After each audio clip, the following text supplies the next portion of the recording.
My wife said, "You're not man enough to handle my independence." I replied, "You're right." Then I filed for divorce and moved her mom into our guest room. Her lawyer called me laughing when he saw the paperwork. Original post. I, 38 male, have been married to Victoria, 35, for 9 years. We met through work, both accountants at different firms. She was brilliant, ambitious, driven. I fell hard. We got married after 2 years of dating, bought a house together, 80-20 split.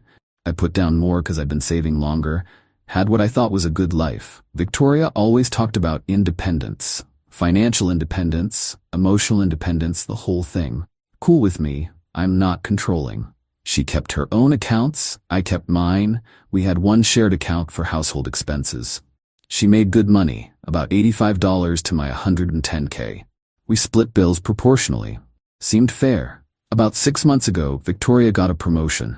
Senior manager, $105K. I was genuinely happy for her. Took her out to celebrate, told everyone how proud I was.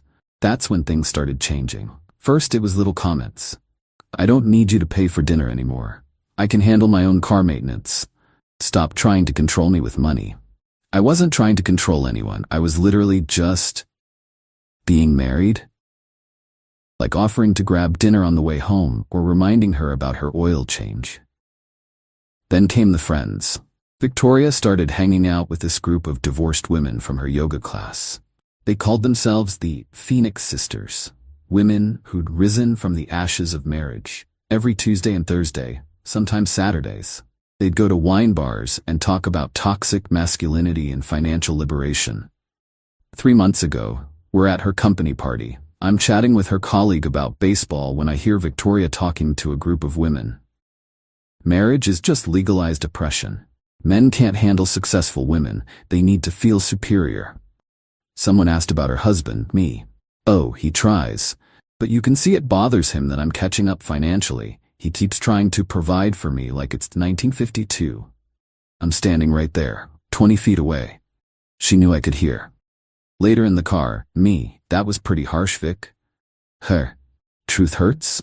Me, "What truth?" "I celebrated your promotion. I support your career." "You support it as long as I'm beneath you." Me, "That's not true and you know it. You're not man enough to handle my independence. Just admit it." I didn't respond, just drove home in silence. Last month was our anniversary. I'd made reservations at this nice place she'd mentioned wanting to try. When I told her, she laughed. "Still trying to control everything?" I already made plans with the Phoenix Sisters. We're doing empowerment retreat that weekend. It's our anniversary. So, it's just a date. My personal growth is more important than some arbitrary celebration of an outdated institution. That's when I knew it was over. Last week she escalated, started moving money from our joint account to her personal one. Not huge amounts, but noticeable. When I asked about it, "I'm protecting my assets." "From what?" "From you. Men always try to control women through money. I'm not falling for it." "Victoria, I have never stopped you from spending money. Ever. You don't get it. You're not man enough to handle my independence. Real men don't feel threatened by successful women." I looked at her for a long moment. This woman I'd loved for 11 years, supported through her master's degree, celebrated every promotion with, was telling me I wasn't man enough because I existed, because I wanted to stay married? "You're right." Me, "You're right. I'm not man enough to handle your independence. I'll move to the guest room tonight." She looked shocked, but recovered quickly. Finally, some honesty.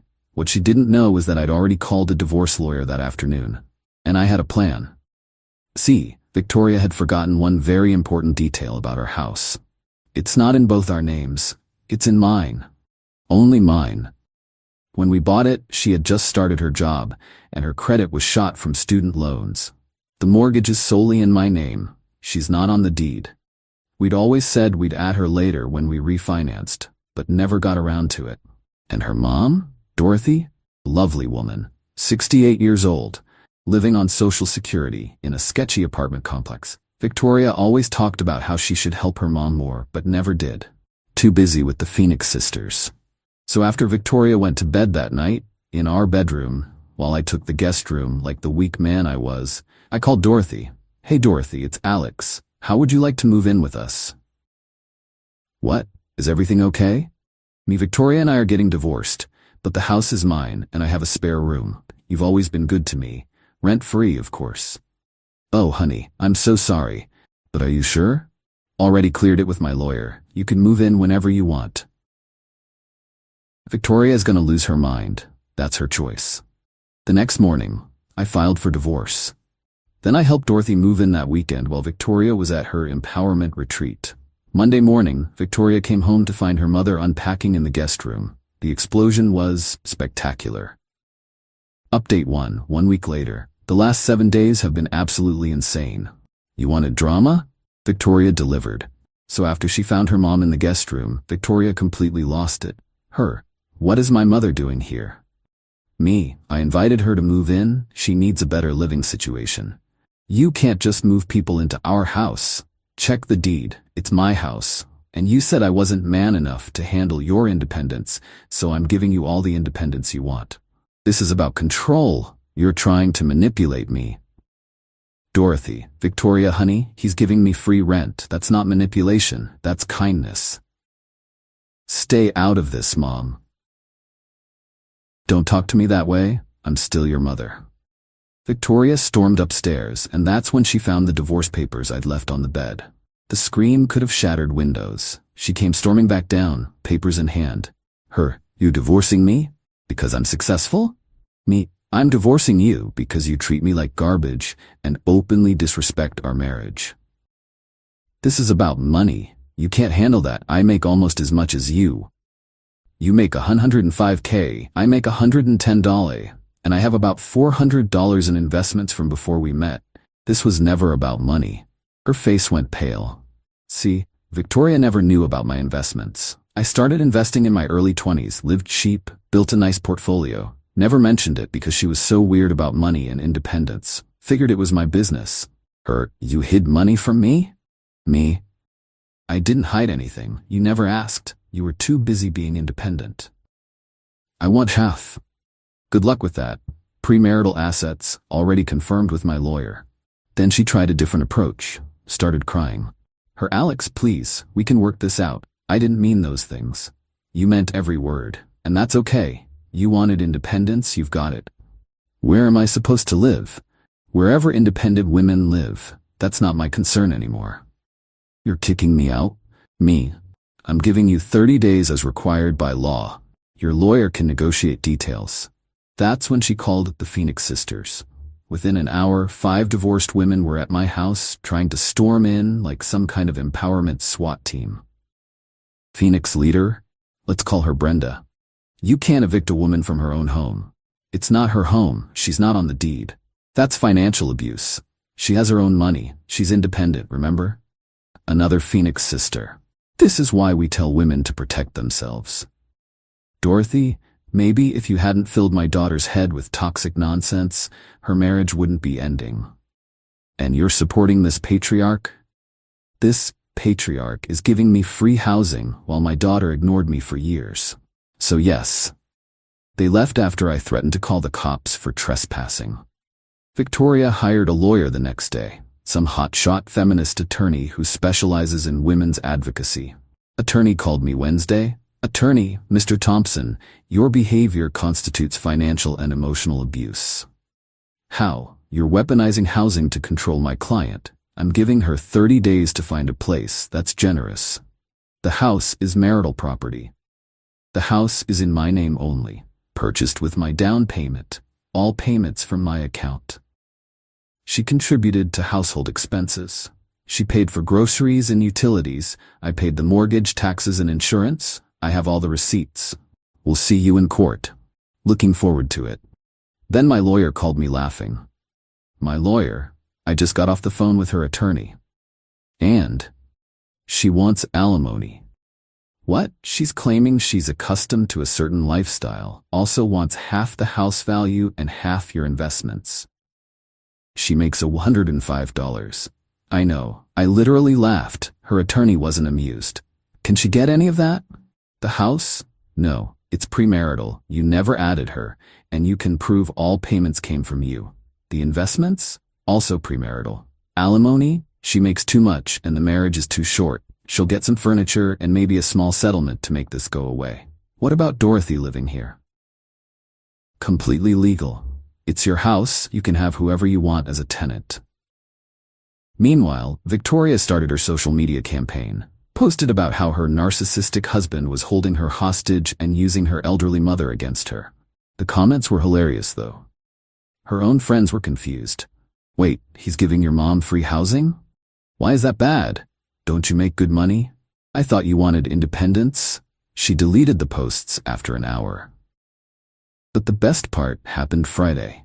Victoria came home with a U-Haul and the Phoenix sisters. Her, I'm taking my stuff. Me, take whatever you bought.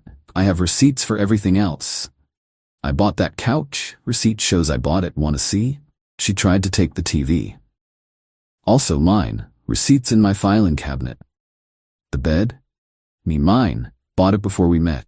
She ended up with her clothes, some kitchen stuff she bought, her personal items, and a chair. That's it. The Phoenix sisters kept trying to take more stuff. Just take it all, make him prove it in court. I'm recording this entire interaction. Please, try to steal my property on camera. They backed down. As Victoria was leaving, Dorothy came out. Victoria, honey, you can stay here if you apologize to Alex and get counseling. I don't need to apologize to anyone. He's abusing both of us. Dorothy, he's giving me free rent and treating me with more respect than you have in years. Victoria, you're choosing him over me? I'm choosing kindness over whatever you've become. Victoria left sobbing. The Phoenix sisters glared at me like I was Satan himself. Saturday morning, I get a text from Victoria's dad, Robert. They've been divorced for 15 years. Robert, heard you're divorcing Vic and taking care of Dorothy. Good for you. That woman needs help, and Vic's too selfish to provide it. Let me know if you need anything. Even her dad's on my side.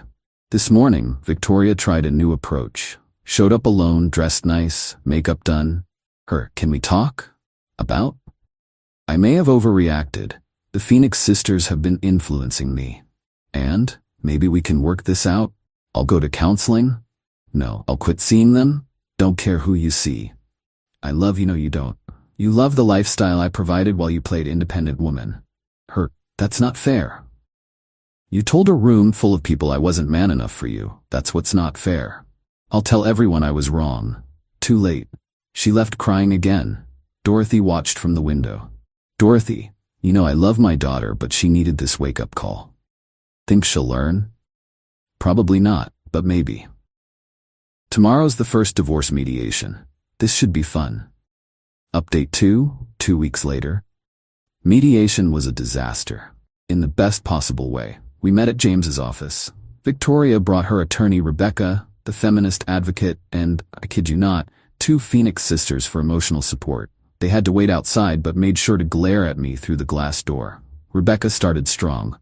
My client is entitled to half of all marital assets, including the house. James, the house is premarital property, solely in Mr. Renhaley Thompson's name. Improved with marital funds.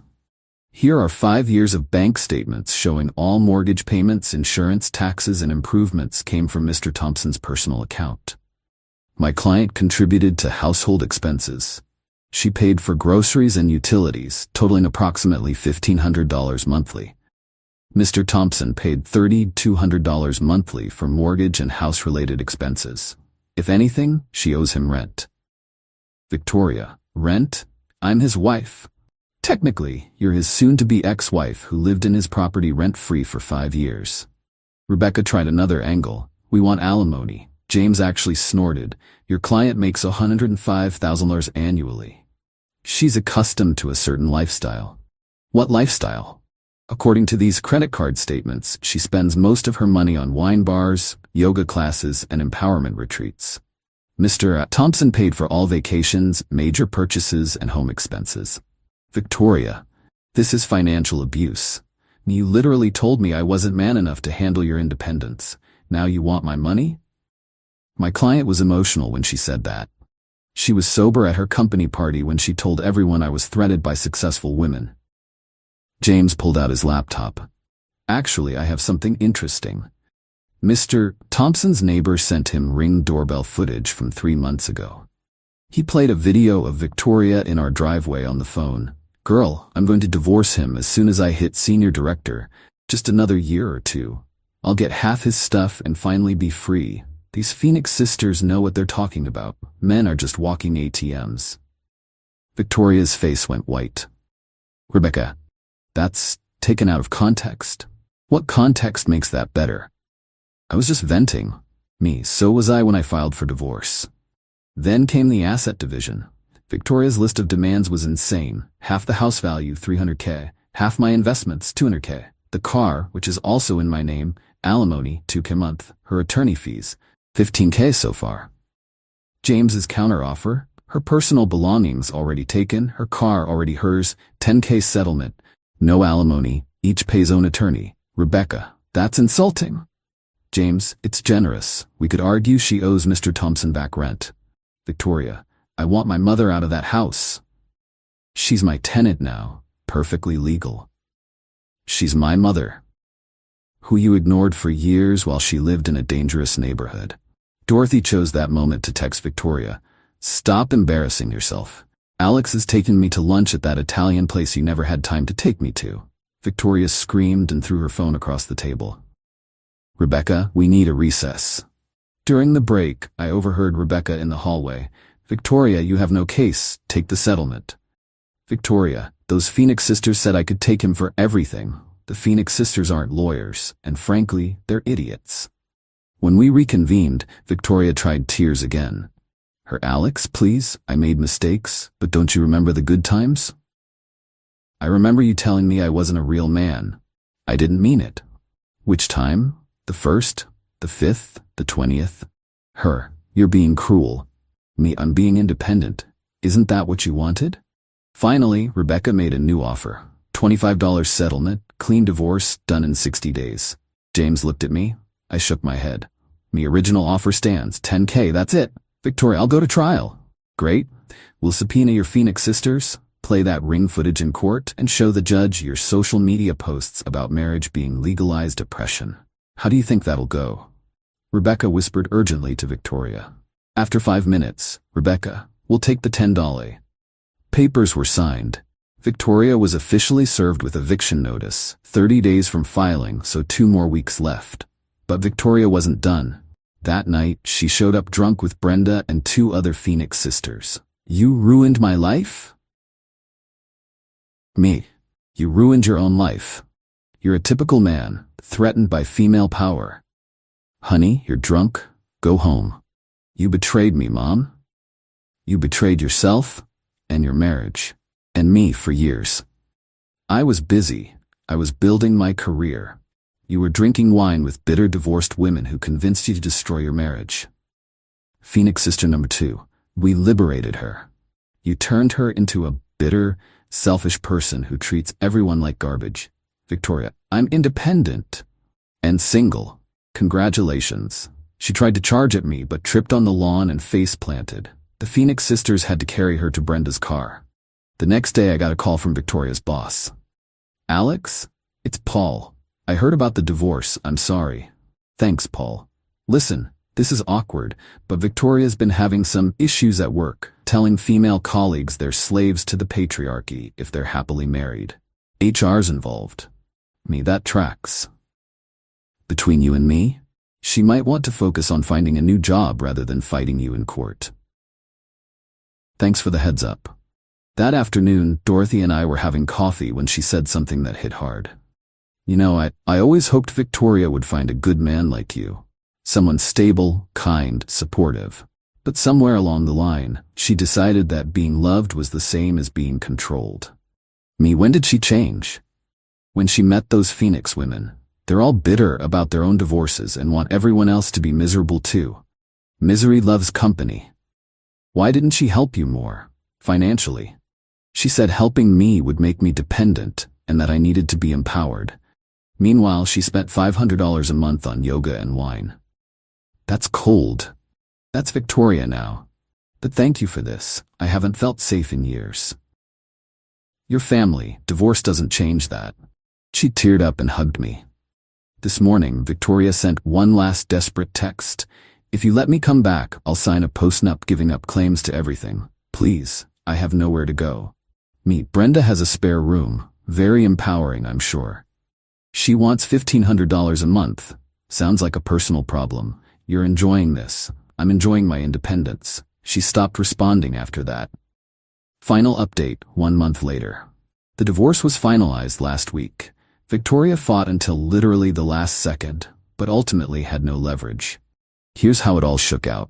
She ended up taking the $10,000 settlement, but only after one more disaster mediation, where she brought her entire Phoenix sister crew, all 6 of them, and tried to stage what I can only describe as an empowerment intervention. They burst into the conference room with printed articles about financial abuse in marriage and the patriarchal divorce system. Security had to escort them out. Rebecca, her lawyer, actually quit on the spot. Rebecca, I'm a feminist attorney, not a circus performer. Find someone else. Victoria had to get a new lawyer, some guy who took her case for a $5,000 retainer, half her settlement, lol. He basically told her to take the deal or lose everything. But the real entertainment came from the house situation. Victoria's 30 days were up, and she refused to leave. Showed up with a moving truck and the Phoenix sisters, claiming she was taking her half of everything. I was ready. Had a sheriff's deputy there, James arranged it, and a complete inventory of every item with receipts. Victoria pointed at the living room furniture. That's mine. Me, shows receipt on my phone. Purchased by Alex Thompson, paid with my credit card. The kitchen appliances, shows more receipts. The bedroom set, we bought before we met. Here's the 2012 receipt. She literally tried to take the doormat.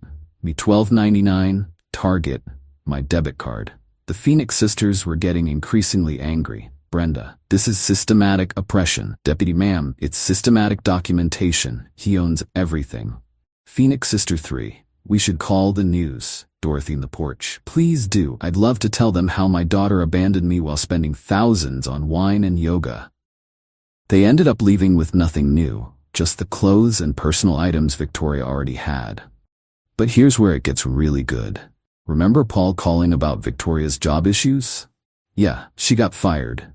Apparently after our divorce mediation disaster, she went to work and gave an unsolicited presentation during a staff meeting about detecting financial abuse in marriage, and pointed out several happily married colleagues as victims in denial. HR gave her a warning. She responded by sending a company-wide email about toxic masculine corporate culture.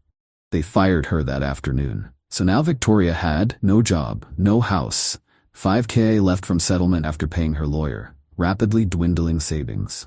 She tried moving in with Brenda. Lasted exactly 1 week. Brenda kicked her out because Victoria couldn't pay rent and refused to do housework. That's domestic servitude. Tried Phoenix sister 2, 3 days. Got booted for lecturing her teenage daughter about internalized misogyny when the kid said she wanted to get married someday. Phoenix sister 3, 1 day. Left after a fight about Victoria eating her food without asking. Resources should be communal among sisters. Finally, humiliated and broke, she did what she swore she'd never do. Asked Dorothy to talk to me about letting her move back. Dorothy came to me last Sunday.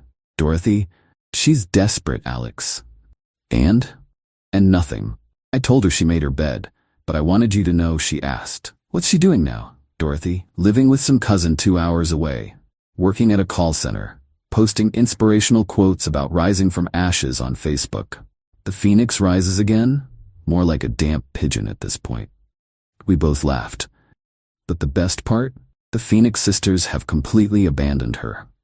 Once she couldn't afford wine bar tabs and yoga classes, she was useless to them. Brenda actually posted, Dorothy showed me. Sometimes you have to cut toxic people out of your life, even sisters who can't match your energy. Victoria commented, I thought we were family. Brenda blocked her. Meanwhile, Dorothy's thriving. We converted the garage into a nice studio space for her hobby, quilting. She's joined a seniors social group, made friends, and even started dating some guy named Harold from her book club. It's adorable. Last week, Victoria sent me one final email. Alex, I know you hate me. I deserve it. I destroyed our marriage for nothing. The Phoenix sisters were toxic. I was toxic. I see that now. I'm in therapy, court-mandated from an incident where I might have thrown a drink at Brenda, but whatever. My therapist says I have a lot of work to do on myself. I don't expect forgiveness. I don't expect anything. I just wanted you to know that you were right. You were man enough, more than man enough. You were a good husband, and I was an idiot. Take care of my mom. You're doing what I should have done. Victoria P.S. That Ring doorbell footage was from when I was drunk. But drunk words are sober thoughts, right? I was planning to use you. I'm sorry. I didn't respond. What's the point? James called yesterday with something interesting. James, so I ran into Rebecca at court. Me, Victoria's ex-lawyer? Yeah. She said this was the worst case she'd ever taken. Apparently, she's using it as a cautionary tale for other clients about what not to do in divorce. That's amazing. She also said, off the record, that your moving Dorothy in was the most brilliant tactical divorce move she'd seen in 20 years of practice. It wasn't tactical. I just wanted to help Dorothy. That's what makes it brilliant. You did the right thing for the right reasons, and it completely destroyed Victoria's narrative. So that's it. I'm officially divorced. Victoria's living her independent woman dream in a cousin's spare room, working a job she hates, abandoned by her toxic friend group. Dorothy's living her best life in my guest room, going to bingo with Harold and teaching me how to quilt. I'm terrible at it, but it's relaxing. The house is peaceful. I'm dating again, nothing serious yet, but I met a nice woman named Amanda at Home Depot of all places. She laughed when I told her my ex said I wasn't man enough for her. Amanda, sounds like she wasn't woman enough for you. Maybe something will happen there, maybe not. But for now I'm good, really good. To everyone who said I went too far with moving Dorothy in, nah. It was the perfect response to Victoria's independence. She wanted to be free from the oppression of marriage? Cool. Now she's free, and her mom, who she ignored for years while preaching about empowerment, is being taken care of by the very man Victoria said wasn't enough. Dorothy said it best yesterday. You know what the irony is? Victoria spent so much time trying to be independent that she forgot how to be a decent human being. And now she's dependent on everyone else's charity while you and I are living interdependently, helping each other like family should. Couldn't have said it better myself. Oh, and one final thing. Last night, Dorothy told me Victoria's been trying to join a new group called the Rising Phoenixes, for women who've been betrayed by the Phoenix sisters. I can't make this stuff up. Take care, Reddit. Thanks for following this bizarre journey. Edit. Since everyone's asking, yes, Dorothy officially pays me $1 rent per month. Makes it a legal tenancy. She insists on giving me a dollar bill in an envelope on the first of each month. Very formally. It's become our little ritual. Last month she gave me 100 pennies instead, to be difficult. I love this woman. Edit 2. For those saying this is fake because no woman would act like Victoria, my brother's ex was worse. Some people really do drink the Qley that hard. The Phoenix sisters are basically a toxic echo chamber that convinces members their marriages are oppressive. It's cult-like. Victoria was vulnerable to it because she was always insecure about money, success. They exploited that. Not excusing her behavior, just explaining how someone can go so far off the rails.